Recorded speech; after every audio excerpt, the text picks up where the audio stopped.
les personnages juifs ayant marqué l'histoire. Un feuilleton proposé et présenté par Gérard Inger. Bonjour, nous avons vu que Robert Oppenheimer n'était pas très heureux de l'utilisation de la bombe atomique par les Américains, qu'il retourne assez vite poursuivre ses travaux de physique théorique dans les grandes universités, mais qu'il reste quand même un savant très apprécié et qu'on consulte beaucoup sur l'arme nucléaire, jusqu'au moment où va arriver le macartisme, c'est-à-dire cette tendance américaine qui va commencer à faire ses ravages au moment de la guerre froide et qui va continuer jusqu'en 1954.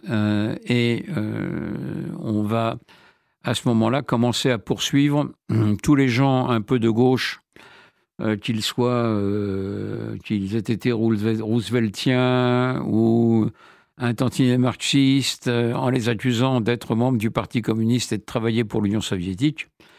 Et c'est là où Oppenheimer va commencer à être critiqué par le FBI et par son chef, Edgar Hoover, comme étant un agent communiste, puisque il a flirté un peu avec le Parti communiste, mais il n'en a jamais été membre.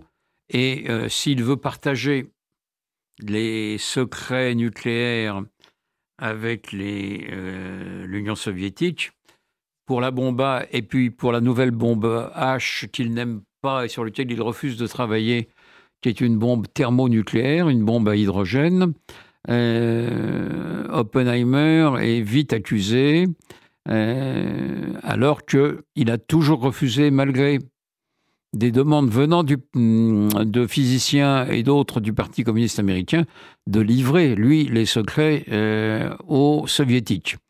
Oui, sur le plan du principe, mais il estime que c'est aux politiques de le faire et c'est pas à lui. Mais il ne veut pas travailler sur la bombe thermonucléaire. Alors très vite, on va le décharger d'une bonne part de ses responsabilités dans le monde nucléaire, et puis on va l'accuser, à partir de 1949, on va l'accuser d'être un agent de l'Union soviétique et on va tenter de lui retirer son habilitation de sécurité, c'est-à-dire on veut l'empêcher de travailler de près ou de loin avec les pouvoirs publics. Un mauvais procès est engagé par la commission d'études nucléaires avec l'appui de certains sénateurs, un procès qui va avoir lieu à huis clos complet. Il va y avoir un procureur et un avocat de l'accusation contre Oppenheimer et son défenseur.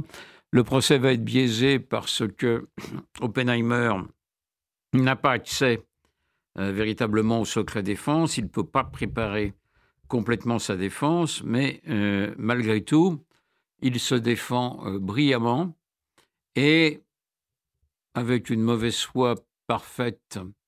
La commission est obligée de reconnaître qu'il n'a pas trahi son pays et qu'il n'a rien livré à l'Union soviétique, mais en même temps, elle admet qu'il faille lui retirer son habilitation de sécurité, ce qui est fait en 1954.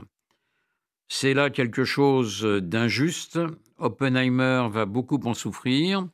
Il a été victime du patron de l'énergie nucléaire américain à cette époque, Strauss, qui se méfie beaucoup de lui. Alors Oppenheimer va continuer ses travaux au Caltech, c'est-à-dire l'Institut de technologie de Californie. Ça reste un scientifique de très haut niveau, il continue ses travaux, mais il est quand même, pour parler un peu vulgairement, il est quand même tricard à cause de ce retrait d'habilitation. Il est défendu par plusieurs sénateurs qui cherchent à le réhabiliter, notamment le sénateur Kennedy. Et quand en 1959, Strauss voudra être chargé secrétaire d'État au commerce dans l'administration Eisenhower, il fera voter la majorité des sénateurs contre Strauss pour le punir d'avoir entravé la carrière et le développement de cette carrière d'Oppenheimer. Donc, Oppenheimer, là, est toujours sans habilitation, mais il est en quelque sorte réhabilité. Il recevra plusieurs médailles, notamment à l'époque Kennedy, mais il mourra en 1967 d'un cancer de la gorge. Il fumait depuis plus de 40 et quelques années, et sa mort est un peu une perte sérieuse pour les États-Unis, dans la mesure où on a affaire là à un des plus grands savants américains. Il n'a pas obtenu le prix Nobel parce que le prix Nobel est très pacifiste et ne veut pas voir un physicien qui a créé l'arme nucléaire recevoir le prix Nobel, même s'il a été proposé plusieurs fois. Mais c'est quelqu'un qui a marqué la physique américaine de son empreinte. Et si j'ai souhaité vous en parler comme je l'ai fait, c'est parce que on a affaire à quelqu'un qui, même s'il est de tradition juive libérale comme la plupart des juifs américains d'origine allemande, même s'il est quelqu'un qui ne pratique pas le judaïsme, il est très proche de ce judaïsme, d'une part par sa soif de culture et pas seulement sur la physique nucléaire. J'ai dû vous dire au début qu'il avait appris sans difficulté le sanskrit, par exemple, c'est-à-dire quelqu'un qui a une soif d'apprendre, et ça c'est quand même typiquement juif.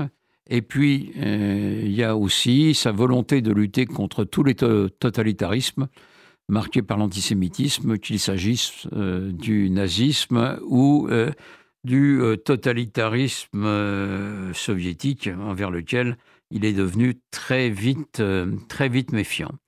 Donc un grand monsieur qui honore le judaïsme, et je vous conseille, si vous ne l'avez pas vu, de voir le film sur lui, qui s'appelle tout simplement Oppenheimer, qui a réalisé Christopher Nolan, qui a raflé, en raison de sa qualité, un grand nombre de prix aux Oscars du mois de février.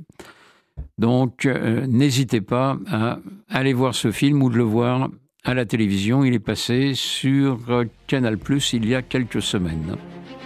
C'était Les personnages juifs ayant marqué l'histoire, un feuilleton proposé et présenté par Gérard Inger.